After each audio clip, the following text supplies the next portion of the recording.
नमस्कार।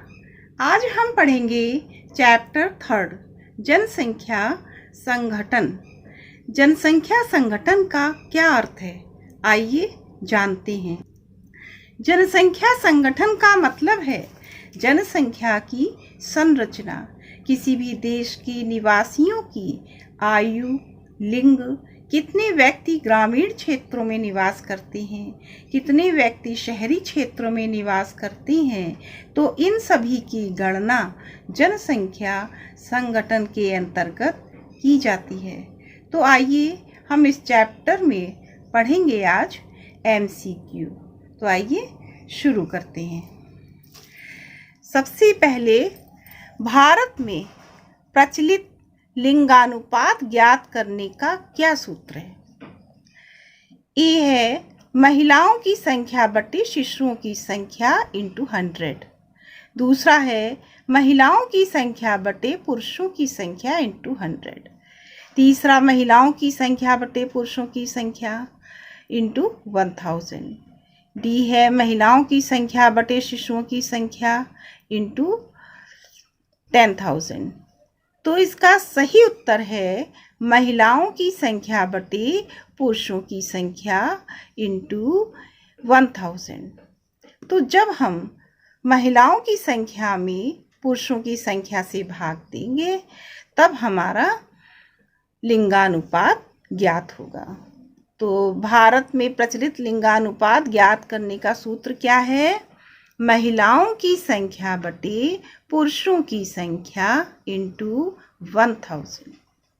दूसरा प्रश्न है वर्तमान समय में विश्व जनसंख्या का लिंगानुपात कितना है? 940 बटे 1000, 960 बटे 1000, 970 बटे 1000, 990 पर 1000। तो सही आंसर है डी, 990 प्रति 1000। मतलब 1000 पुरुषों पर 990 महिलाएं हैं। अब तीसरा प्रश्न है संयुक्त राष्ट्र संघ द्वारा सूचीबद्ध विश्व के कितने देशों में लिंगानुपात अनुकूल है, यानी बराबर है?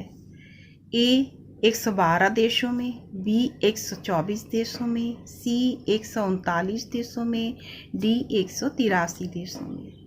तो सही आंसर है सी, 139 देशों में लिंगानुपात अनुकूल है।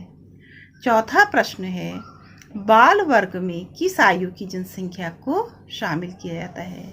0 से 6 वर्ष, 6 से 9 वर्ष, 0 से 12 वर्ष, 0 से 14 वर्ष।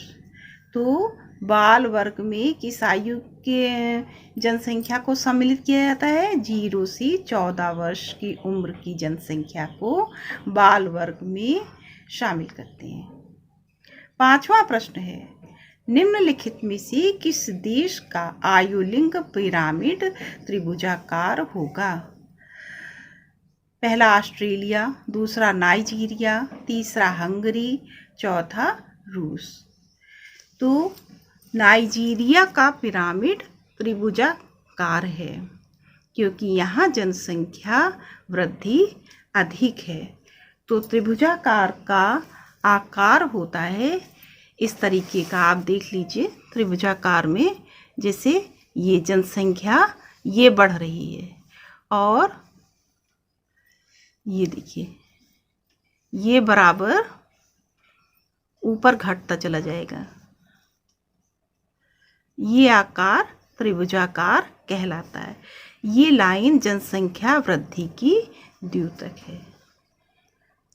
अब हमारा छठा प्रश्न है स्थिर जनसंख्या वाले देशों का आयु लिंग पिरामिड का आकार कैसा होता है? तो स्थिर जनसंख्या वाले देशों का आयु लिंग पिरामिड शुंडाकार होता है। शुंडाकार का मतलब है जैसे ये देखिए इस तरह से बढ़ेगा, ये बढ़ता रहेगा। ये घंटी के आकार का होता है, इसीलिए इसे शुंडाकार पिरामिड कहते हैं। यहाँ पर जन्म और मृत्यु दोनों बराबर होती है। 7वां प्रश्न है, हासमान जनसंख्या वाले देशों के आयुलिंग पिरामिड का आधार होता है। ए है संकीर्ण, बी है चौड़ा, सी है त्रिभुजाकार, डी है षटभुजाकार। इसका सही उत्तर है संकीर्ण। जहाँ संकीर्ण का मतलब जनसंख्या जहाँ घटती जाती है। इसका आकार इस तरह से बनेगा पिरामिड।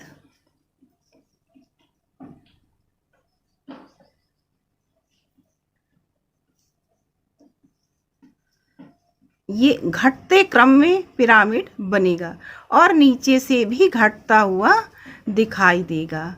इसे कहेंगे संकीर्ण आकार। अब हम आते हैं अपने अगले प्रश्न पर।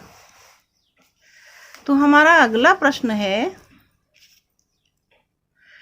निम्न में किस देश के कृषि कार्य में महिलाओं की सहभागिता अधिक होगी?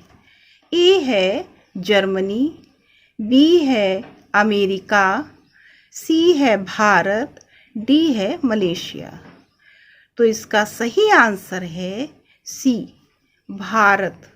भारत में कृषि कार्य में महिलाओं का सहयोग अत्यधिक रहता है।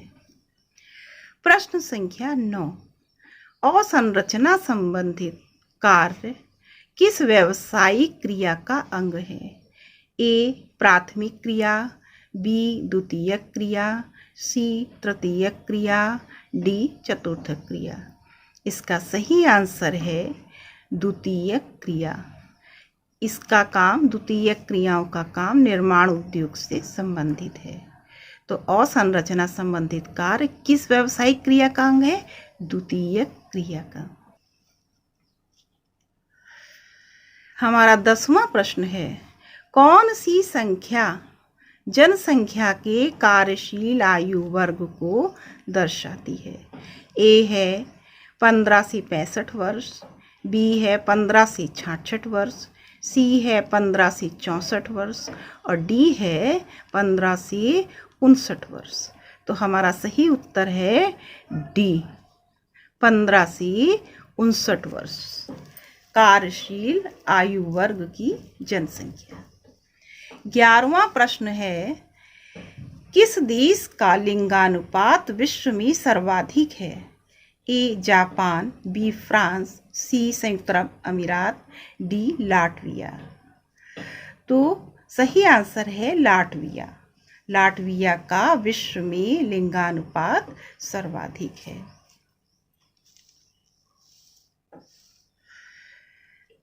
12वां प्रश्न है, ग्रामीण संगठन में अधिकतर लोग किन व्यावसायिक कार्यों से जुड़े रहते हैं?